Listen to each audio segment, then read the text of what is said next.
que está comigo, já aparece aqui na tela, com um sorrisão aqui, aparecendo aqui pra gente. Lara, enquanto eu tomo a água aqui, Lara, me ajuda aqui a fazer um resumo da agenda dos Jogos Olímpicos hoje e o que é que vai ter mais. Tem surf ainda feminino hoje, logo mais à noite, não é isso? Vamos aos principais destaques de Lara Cursino. Boa tarde, Léo. Boa tarde, pessoal. Aliás, boa noite já, né? Boa noite para todo mundo que está assistindo a gente. Hoje foi um dia lotado, mais um dia lotado de atletas brasileiros competindo. Algumas notícias não tão boas, por exemplo, Ana Sátila na canoagem slalom, ela bateu na trave com o caiaque e voltou a bater na trave, ficou em quarto no caiaque, voltou a quase bater na trave, ficou em quinto na canoa da canoagem slalom, também não conseguiu medalhar, vai ter mais uma chance na slalom extreme, mas vamos torcer, né? Ela já demonstrou que consegue ir ao pódio, é campeã mundial do slalom, então é uma chance de medalha, essa última chance que ela tem de medalha. Hoje aconteceu também de manhã cedinho, depois de 3 tentativas falhas, o triatlo, finalmente. Por que 3 tentativas falhas, né? Porque choveu bastante em Paris e aí o nível de poluição do Rio Sena, onde foi disputada a prova de natação do triatlo e onde serão disputadas outras provas aquáticas, o nível de poluição desse Rio Sena aumentou muito com a chuva e a correnteza também. A velocidade da correnteza estava muito alta. Então, depois de 3 tentativas, finalmente o triatlo conseguiu ser realizado e a gente teve uma boa notícia, porque não conseguimos pódio, mas não é um esporte que a gente tem bons resultados e Miguel Hidalgo, atleta brasileiro, conseguiu pela primeira vez na história do país ficar no top 10. Ele chegou em 10º, o melhor resultado da história do Brasil e pode mostrar que a gente consegue, né, aumentar nossos resultados, evoluir e quem sabe nas próximas Olimpíadas lá em Los Angeles entrar no pódio no triatlo. A gente teve há pouco uma decisão muito importante, uma definição muito importante de que o Brasil, o futebol feminino do Brasil, conseguiu passar para as oitavas de final. A gente se decepcionou muito com o resultado de 2-0 contra a Espanha mais cedo. Marta foi expulsa no jogo. A gente chegou a ficar com 8 jogadoras só na linha, porque perto do fim do jogo, a lateral Antônia se lesionou, não conseguiu mais jogar e já tinha feito as 5 substituições o técnico e, portanto, a gente ficou somente com 8 em campo, perdendo Antônia e Marta com 1-0 no placar contra a campeã mundial Espanha. Não deu muito certo, a gente acabou tomando mais um gol, mas por causa de uma combinação de resultados, a gente conseguiu se classificar ali entre os 2 melhores terceiros colocados. E agora a gente acabou de ter uma definição de que o Brasil vai enfrentar a França nas oitavas de final do futebol feminino. Outra decisão que a gente teve há pouco, e olha só, pódio para o Brasil, a gente ainda não sabe qual vai ser a cor da medalha. Mas Bia Ferreira, uma das maiores chances de ouro para o Brasil, conseguiu passar das quartas de final, vai para a semi e no boxe, quando você chega na semifinal, você já tem o bronze garantido. Não é como em outros esportes que você precisa ali disputar a semifinal. Se perder, você vai para disputa de bronze. Não é assim. Chegou na semifinal, como Bia acabou de chegar, já tem o bronze garantido, então mais uma medalha para o Brasil, só que ela tem muita chance de conseguir o ouro, já tem uma prata olímpica, é campeã mundial no profissional. Enfim, então temos essa boa notícia para o Brasil. Outra boa notícia é que Hugo Calderano, 6º do mundo no tênis de mesa, conseguiu se classificar para as quartas de final, já vai jogar amanhã mais uma partida. Ele tem muita chance também de entrar no pódio, muita chance mesmo, e inclusive de levar também um ouro para o Brasil. Você falou, Léo, sobre o surf. Finalmente, ontem as baterias precisaram ser canceladas por causa do mar muito agitado. Hoje teremos a bateria feminina de surf para ver quem vai se classificar para as oitavas.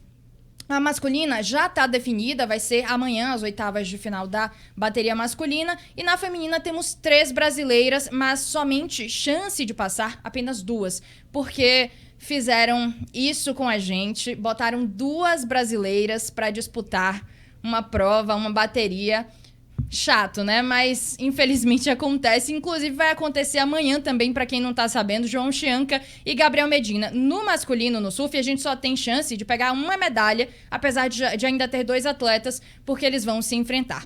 Hoje se enfrentam Luana Silva e Tainá Inkel em uma bateria e Tatiana Weston Webb em outra. Então, Tatiana pode passar dessa bateria e aí o resultado entre Tainá Inkel e Luana Silva também vai às oitavas. Temos chances de 2 brasileiras no feminino nas oitavas e chances de um brasileiro passar para as quartas de final do masculino amanhã de manhã. Lara, me conta uma coisa. No futebol feminino, claro, a gente tem uma torcida, o futebol masculino não está nem representando, né? Não temos nem representantes do futebol masculino. Mas o futebol feminino, eu acompanhei hoje parte do jogo, de fato a Espanha dominou primeiro tempo, até mesmo antes ali da expulsão de Marta, que foi no final, que foi já na prorrogação do primeiro tempo, né? Uma entrada ali, uma entrada despropositada, mas não necessariamente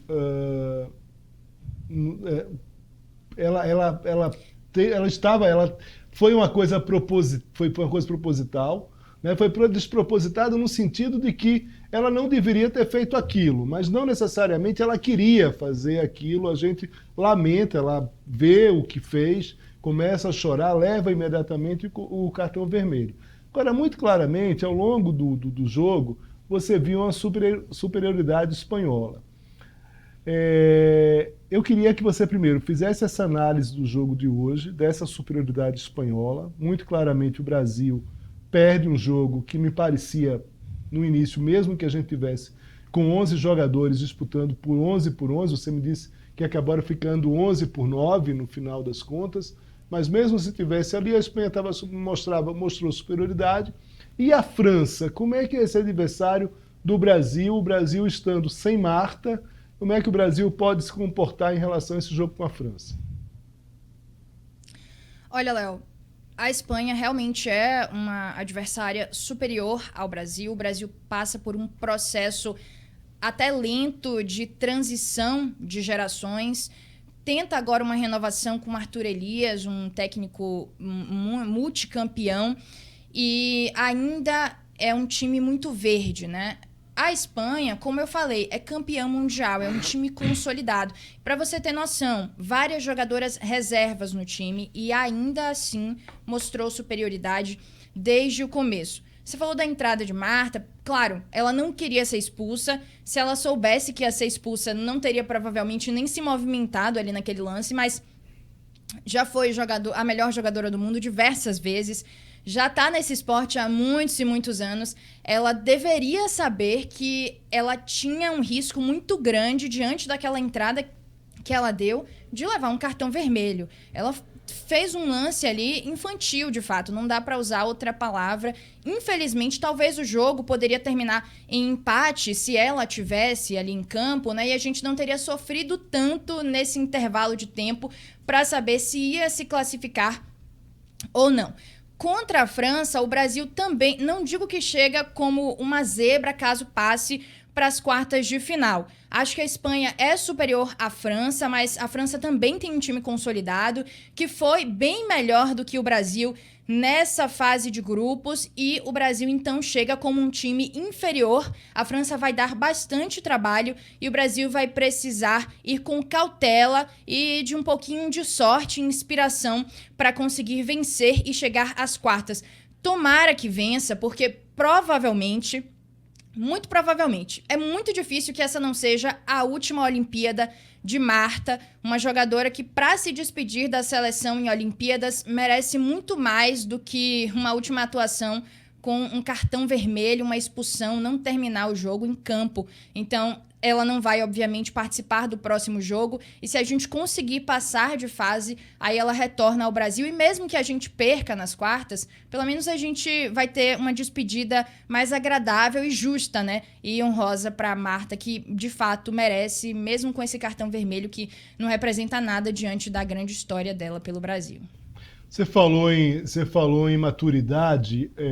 O Miguel Hidalgo, que chegou em 10º no triatlo hoje, me pareceu uma declaração extremamente imatura, uma declaração autocentrada que não mostrou de fato o que ele conseguiu fazer na prova.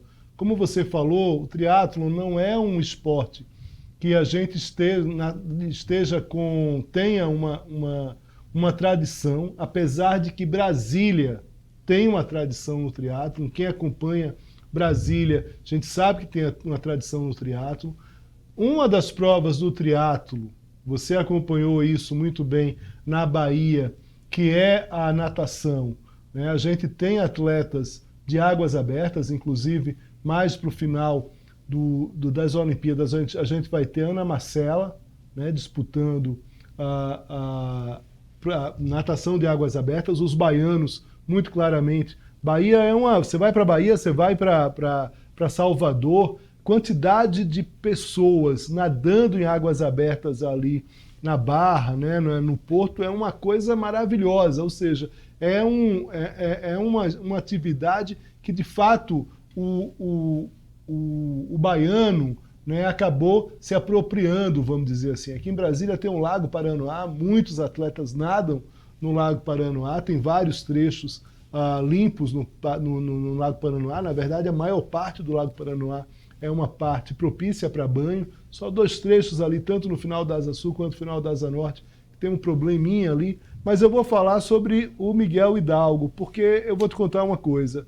Eu fiquei decepcionado com essa frase dele, sabe? Ele no final disse: porcaria, não vai mudar nada.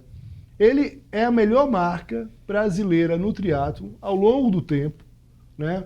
O outro triatleta que teve a melhor posição não chegou nem à 20ª posição e comemora-se, que é o Leandro Macedo, que é um atleta, inclusive, de Brasília, que até hoje faz atividades aqui, tem grupos de triatlo aqui em Brasília, né? E aí, no final, o cidadão sai com essa frase: porcaria, não vai mudar nada, estava muito mais preparado. Ele estava bem na corrida, inclusive. Teve um momento que ele estava a 3 segundos ali do pelotão para chegar no pódio. Acabou perdendo espaço, acabou perdendo fôlego no final, foi caindo as posições e chegou em 10º. Ou seja, tem nada que chegar no final da prova. O cara está na Olimpíada, está em Paris, chegou em 10º lugar para numa declaração dessa: porcaria, não vai mudar nada. Não, o que tem que mudar é a maturidade do Dr. Miguel Hidalgo, que espera-se que ele amadureça para a próxima Olimpíada, que a gente está contando com ele, Lara. Léo, eu quero acreditar que ele falou de cabeça quente, porque é o que você disse, só de estar na Olimpíada são cerca de 10 mil atletas entre todas as delegações. Só de você estar na Olimpíada já muda muita coisa, já é uma conquista absurda, ele sabe disso. Ele é um atleta, ele sabe o quanto ele luta e quantos que estão ao lado dele lutam e não chegaram no lugar onde ele chegou, que é uma Olimpíada.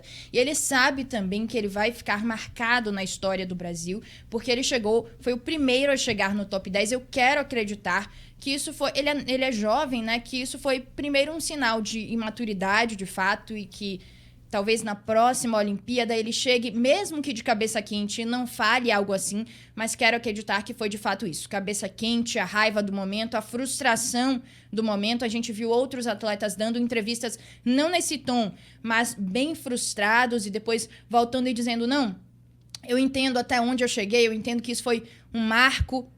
Então, eu espero isso, que ele esteja apenas de cabeça quente, que depois ele pare e reconheça o que ele fez, o que o Brasil representa diante desse top 10 dele e quanto os torcedores brasileiros também ficaram felizes e o quanto ele deve também não se estressar tanto assim, não falar algo assim para torcedores que comemoraram tanto esse top 10 dele, né? A torcida é muito importante e o Brasil se emocionou com essa marca histórica e que ele não desmereça mais isso, né? Muito bem. Lara Cursino, muito obrigado aqui pela presença mais uma vez. Temos a Olimpíadas ainda por uns dias, espero encontrá-la aqui em outros momentos. Um forte abraço. Valeu, Léo. Tchau, pessoal, e até a próxima vez.